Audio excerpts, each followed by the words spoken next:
में दुराव नहीं होता। तो नारद जी ने कहा कि माता अगर भगवान आपको प्रेम करते होते तो फिर कभी तो ये बताते कि उनके गले में जो मुंडों की माला है वो किसके मुंडे हैं। तो आपको उन्होंने तो बताया नहीं।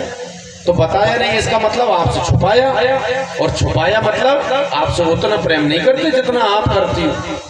अब तो बात प्रमाणित हो गई। अब माता क्या कहें? उनको लगा कि नारद जी सही कह रहे हैं। अब माता मैंने तो निवेदन कर दिया, और निवेदन करना मेरा काम था, बाकी आप जाने, महादेव जाने, मुझे मैं तो नारायण नारायण ऐसा कह के नारद जी तो चल दिए। अब माता जी को असमंजस में डाल गए। अब नारद जी इधर से जा रहे थे और भगवान उधर से आ रहे थे, और रास्ते में मिल गए। नारद जी ने प्रणाम किया, महादेव प्रणाम, नारायण नारायण, पधारिए कैलाश पर, माता जी प्रतीक्षा कर रही हैं। भगवान समझ गए कि माता जी क्यों प्रतीक्षा कर रही हैं। भगवान ने कहा नारद जी आ रहे हैं कैलाश से, तो कुछ न कुछ तो राज की बात है। ठीक है, देखते हैं। भगवान महादेव पहुंचे कैलाश। कैलाश पहुंचे तो माता जी तो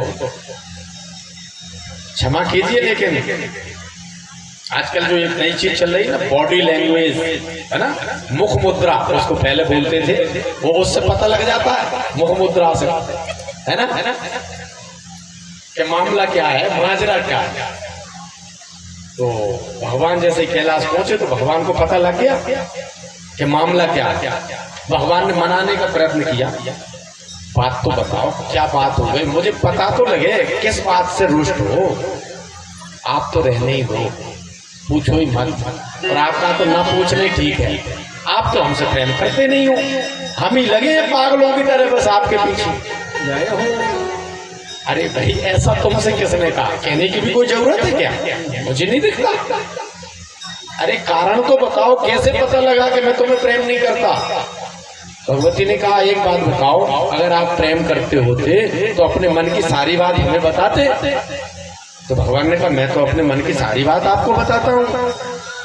तो भगवती ने कहा फिर आज तक हमें ये क्यों पता नहीं है कि आपने अपने गले में जो मुंडों की माला पहन रखी है ये किसके मुंडे हैं? ये तो आपने कभी बताया नहीं।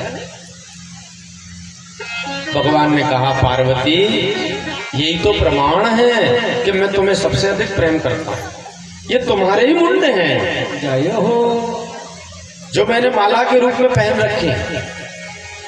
तुम जब भी नया जन्म लेती हो और जब भी तुम्हारा देहावसान होता है, जब भी तुम उस शरीर को त्यागती हो, तो तुम्हारे उस मुंड को मैं अपनी माला में